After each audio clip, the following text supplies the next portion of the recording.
Hello everyone, in this video I'm going to be sharing with you step by step how to delete a WordPress website.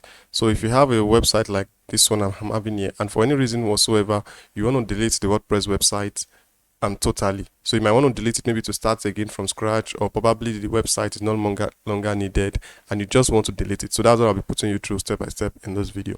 Alright, so before we get into it, if you are new here, please kindly subscribe on that button to subscribe to the channel, and also click on that bell icon so that you can get notified of subsequent videos. All right, so thank you very much if you have just done that. So now let's go back into what we want to do. So for this particular website, now we have it hosted on Hostinja. So for you to do that, you head over to your Hostinja account. So I'm currently logged in and I come over to websites. So right there, I'll see a list of websites I currently have on my Hostinja account. So, but it's this particular website that I just want to delete exactly. So which is what I've just showed earlier. That's the lipo360surgeon.com. So once I'm there, I click on these three dots. You can see delete here. So I click on delete.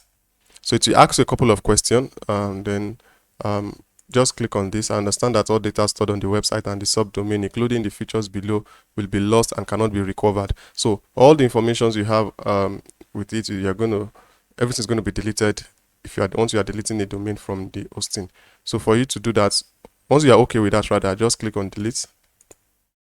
So domain was deleted, and then let's close this. So now that the domain is deleted, if you should go back and try to refresh it. So let's see what happens.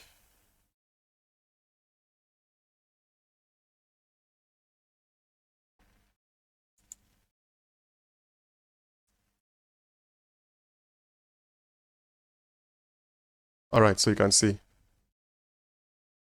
Oops, looks like this page is lost. There is no fault, just an accident that was not intentional. So you can see we've already deleted this domain.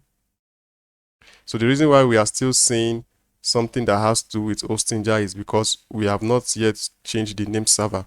So the name server for this particular domain where I bought it with the registrar is still having Hostinja name server. So that's why we are still having this information about Hostinja. So that doesn't mean the domain is still in custody of, or is still hosted with Hostinja just because of the name server. All right. So I hope you got the concept on how to delete WordPress websites from your Hostinja account. So if you find value in it, please give it a thumbs up. And if you have any question or any comments, do leave them in the comment section below, and I'll definitely attend to it. So thank you very much, and I'll see you all in another video.